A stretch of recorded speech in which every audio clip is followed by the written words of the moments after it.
It's a famous battle because it was important. It resulted in the end of the Anglo-Saxon period and arguably in the end of the Viking Age, at least as we think of it, as well as William the Conqueror becoming King of England, because he did win the battle. Spoilers. The other reason the battle is really famous is because somebody embroidered like a comic strip version of it on 230 feet of fabric, but we'll get to all that. The reason I want to talk about the battle is because I think it was funny. Medieval battles are usually pretty funny because they're often entirely decided by just which side is standing on a hill. Although Hastings was a rare instance in which the side standing on a hill lost. High tea. Before we can talk about the hill though, we have to go way back to set the scene and meet the players. We're going to start with the places, and then we're going to meet the people in the places, and it's all going to be way more in-depth than you need because I like the backstory part. I wrote a draft of this script that was a much more cursory sweep, and I felt like it wasn't unhinged enough and therefore wasn't very me, so here we are. In an effort to avoid additional confusion on top of the confusion that is definitely already going to happen, some people who are irrelevant for our purposes are going to go unnamed. If that's the case, it's because they have the same name as someone else who is more important. European nobility are not known to deviate from tradition. We got up to King Louis XVIII. Anyway, let's do it. We begin our discussion with the three kingdoms involved in the situation. Now, it is actually more than three kingdoms because, as I'm sure you're aware, people during this era like to conquer and cede land all willy-nilly. But for our purposes, there are three main states involved. Starting in the year 1000, because it's a nice number, let's take a look at our contenders. In the northern corner, we have the Scandinavian kingdoms of Denmark and Norway. Sweden is sometimes also a Scandinavian kingdom in this era, but we're gonna ignore them because they're doing their own thing. Off and on throughout this saga, Denmark and Norway will vary in how united they are. Sometimes there's one king for both of them, sometimes there's two separate kings, usually they're fighting against each other regardless. It's kind of a mess.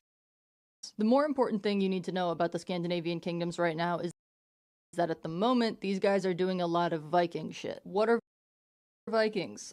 Pirates, basically. Also, just to be clear, Viking is like an occupation or an activity. It is not an ethnicity. I don't know where everyone got that idea suddenly, but so be it. Anyway, so Vikings are random seafaring Scandinavians that enjoy a good pillage. If you are a 9th to mid 11th century European, I would say that Vikings are for sure in your top 10 list of problems. Maybe top 5, depending on where you live. The Vikings have slightly superior boat technology, and this allows them to fuck over everyone. Vikings make it as far east as Baghdad and as far west as Newfoundland. But more often they like to raid closer to home in such convenient locations as Great Britain and continental Europe, and sometimes Ireland when they feel like taking the scenic route. In the year 1000, the king of both Denmark and Norway is only one guy, which is huge for us. That guy is named Sweyn Forkbeard, so he's king of Denmark and Norway. Except actually Norway is being governed by two earls on Sweyn's behalf. The Scandinavian branch of our story has the potential to become very confusing because it's kind of just doing its own thing. We'll talk more about them later. Just for now, key takeaway, Vikings. Vikings.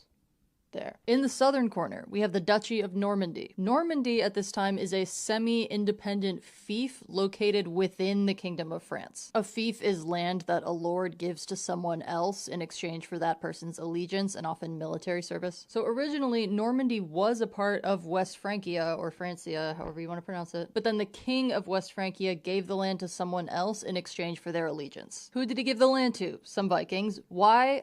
They were attacking his shit because they were attacking everyone's shit. So that king said, okay, if I give you this land, will you stop attacking my shit and also stop other Vikings from attacking my shit? Y'all can keep attacking other people's shit and I won't care, just don't let anyone attack my shit. And then the Vikings are like, yeah, okay. So this is the land they get, Normandy. So Normandy is founded by Vikings, but lots of the people there are Frankish because it's just the people that were here before the land got given away plus new Viking settlers. What then happens, of course, is that these two cultures kind of merge. By the time we get to the year 1000, Normandy isn't populated by Franks and Vikings, it's populated by Normans. Also by that time, West Francia no longer exists. It's France now. We're sticking with France from here on. Rather than be ruled by a king, because technically they bow to the King of France, the Normans are ruled by a duke. In the year 1000, the Duke of Normandy is an irrelevant guy named Richard II. I'm sure you can't read this at all. It says Richard II. He's the Duke of Normandy, which we're representing with a crown, even though this is not technically a kingdom. You get it. Anyway, we don't really care about this guy, but we do care about his sister, Emma. She'll come up in a bit. Now, importantly, the Normans have a complicated relationship with Vikings because they're somewhat Vikings, but then they're also in charge of protecting France from Vikings, so it's a whole thing. They are, however, on significantly better terms with the Vikings than basically anybody else outside of Scandinavia. The point is that the Normans have at least some positive political ties to the Vikings. Finally, in the technically barely western corner, ignore the Faroe Islands, we have the Kingdom of England. It was once a whole bunch of different Anglo-Saxon kingdoms, but it becomes one consolidated kingdom in the year 927. Why did they consolidate? Well, among other reasons, all these smaller kingdoms have spent the past 100 years or so bonding over a shared hatred of, you guessed it,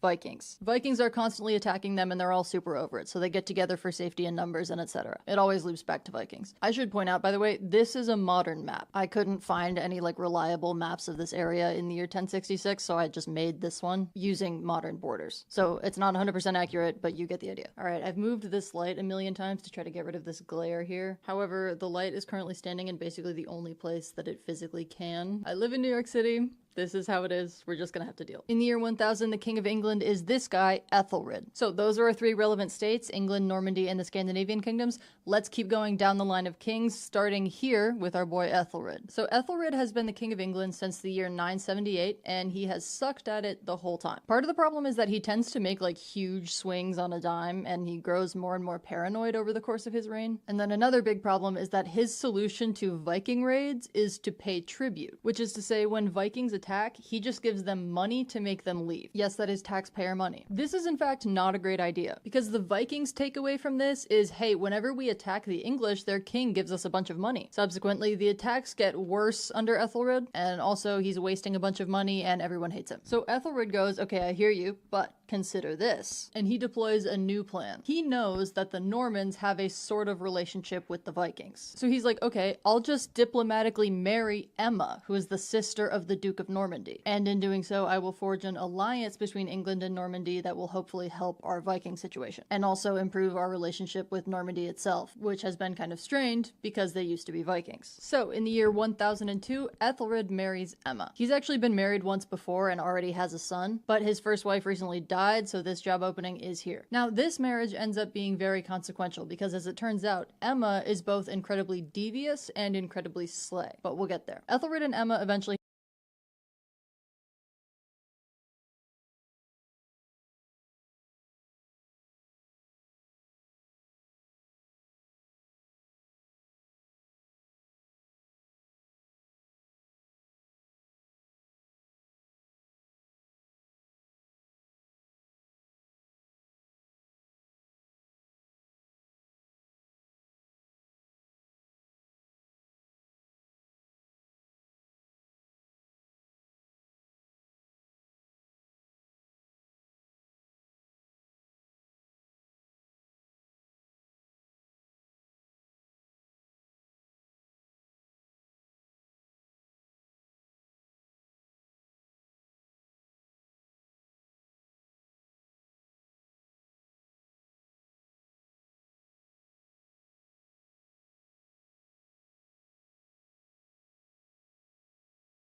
An ally has been slain. That's one. I heed the call.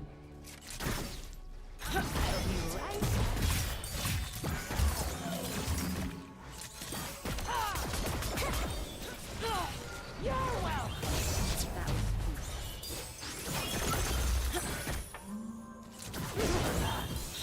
Gracefully.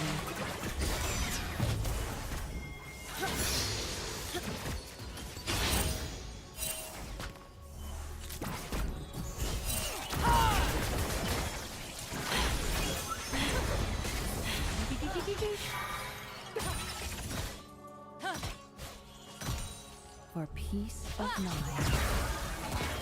Making haste.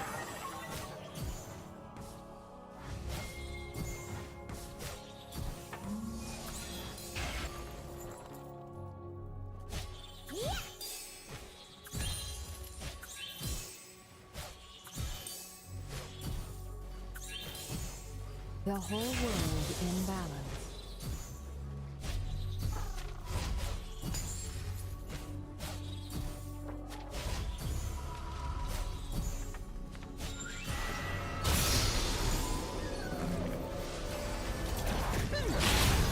To heal and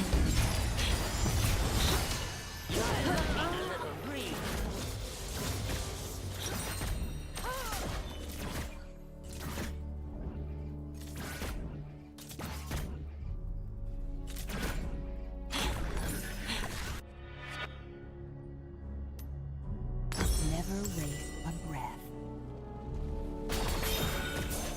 Now you're ready to prowl.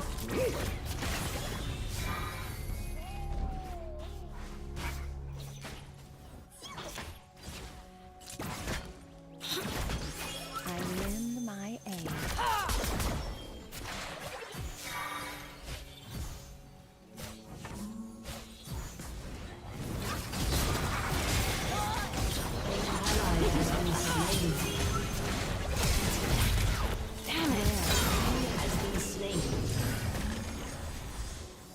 I did it! I knocked it over! I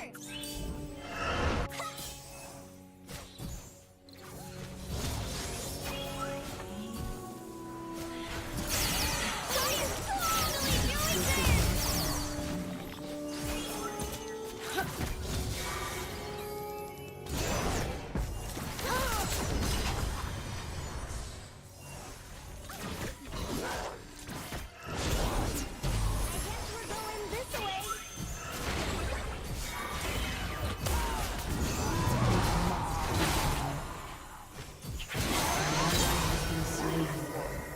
An enemy has been slain. Do you want me to bury that? Every step, a new journey.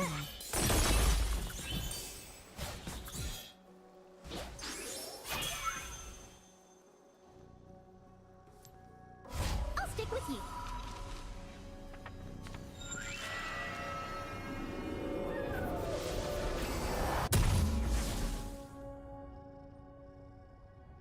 I heed their call.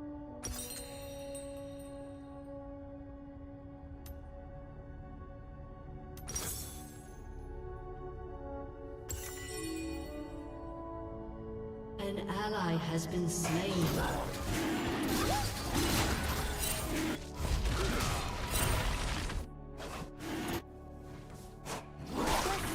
that you? An ally has been slain. An enemy has been slain. Gracefully. We're killing it.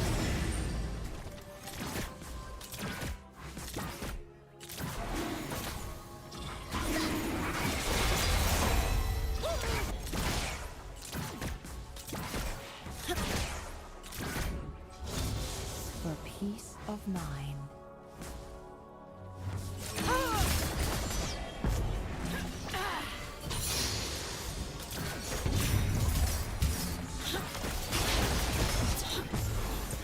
An ally has been slain by the power of the stars.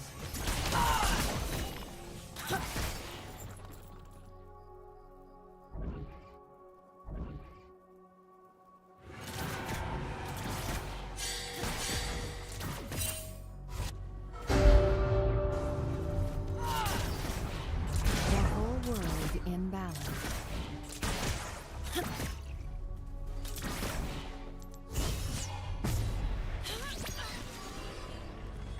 An enemy has been slain.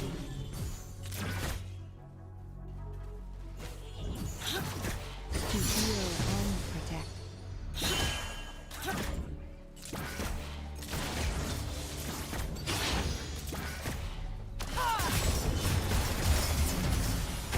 Have hope.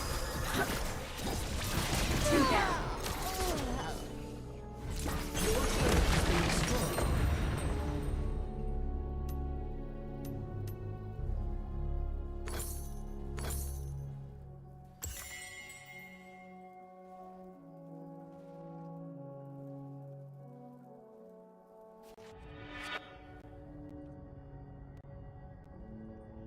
Never waste a breath. Shut down.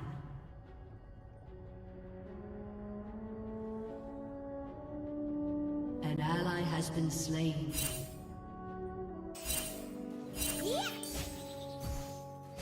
I lend my aid.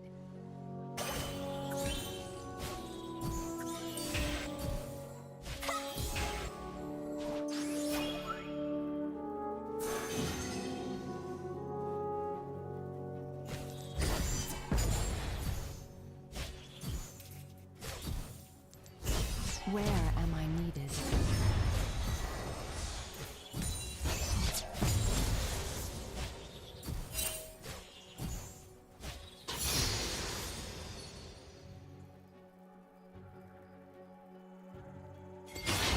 This is my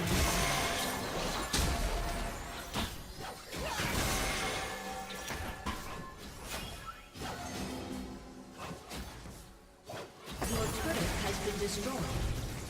Your turret has been destroyed. Violence cannot be. You're looking a little green. An enemy has been slain.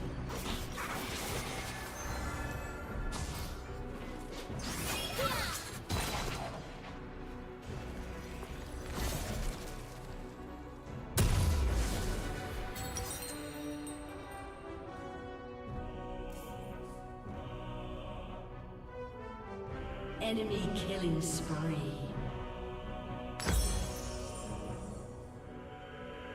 Shut down. Every step, a new journey.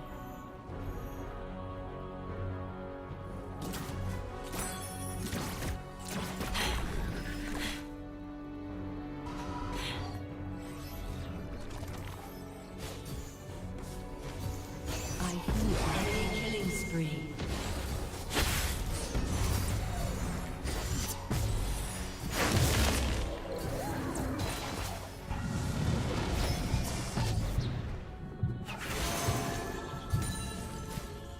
Gracefully.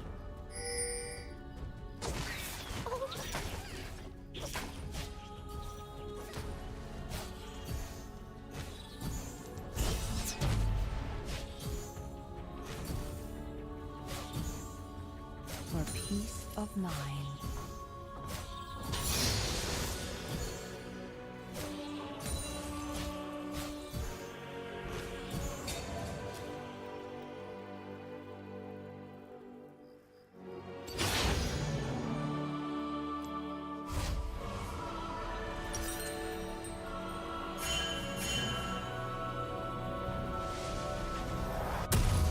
The whole world in balance.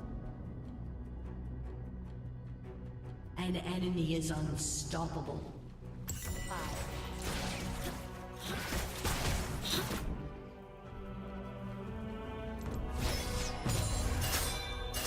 To heal and protect.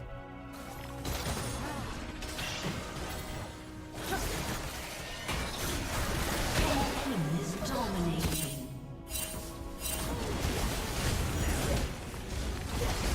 Enemy rampage.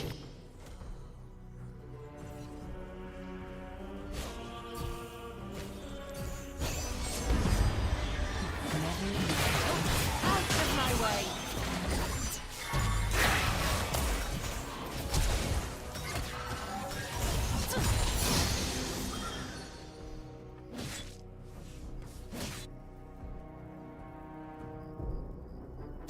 I lend my aid.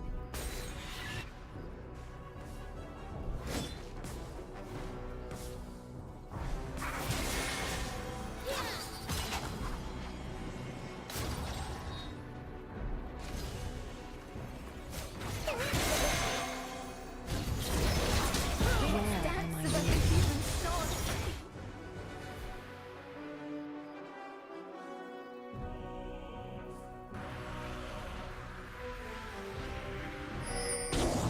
Your team has destroyed a turret.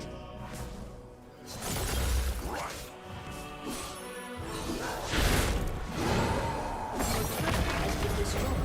This is my path. An enemy is unstoppable.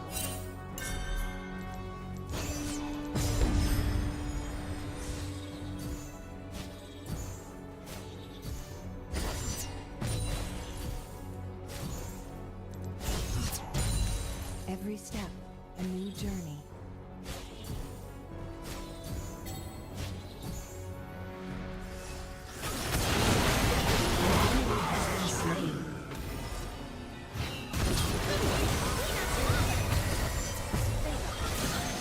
I heed their call.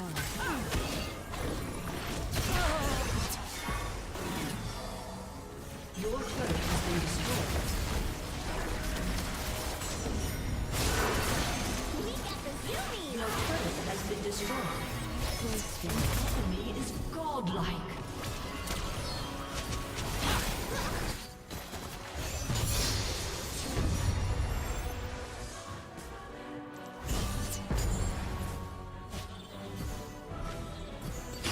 For peace of mind. An enemy has been slain.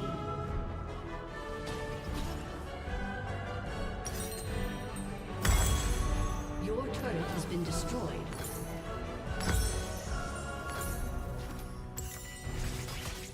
The whole world in balance.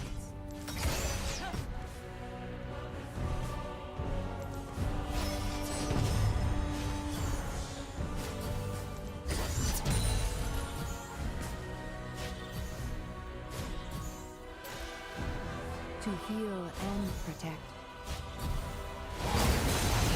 Enemy has been slain.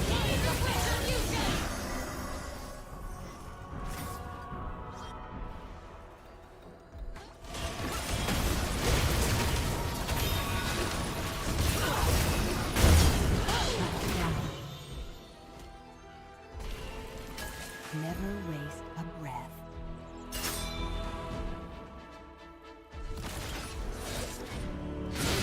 Receive your fate!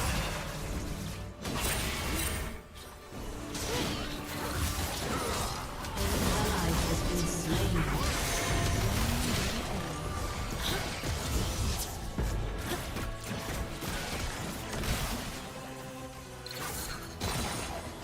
An enemy has been slain. Here's something that won't wash off. Slain an enemy. I presume that was not the outcome you sought.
Where am I needed?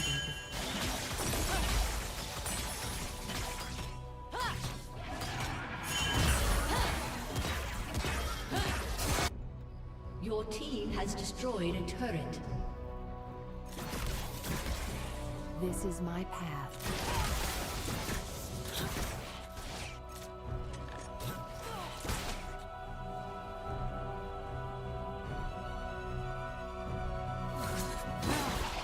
An enemy is legendary. Every step, a new journey.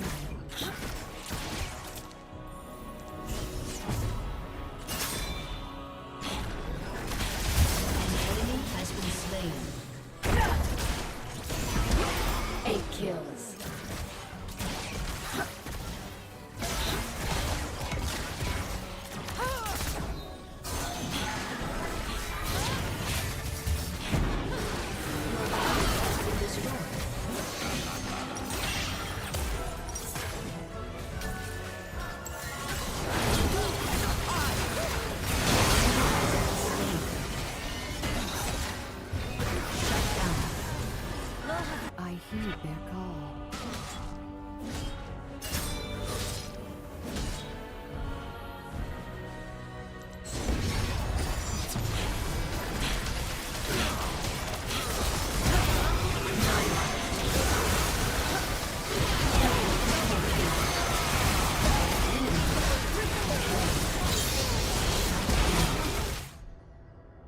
Enemy quadra kill.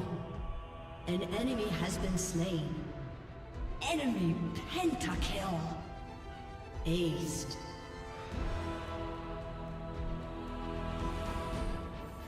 Your inhibitor has been destroyed.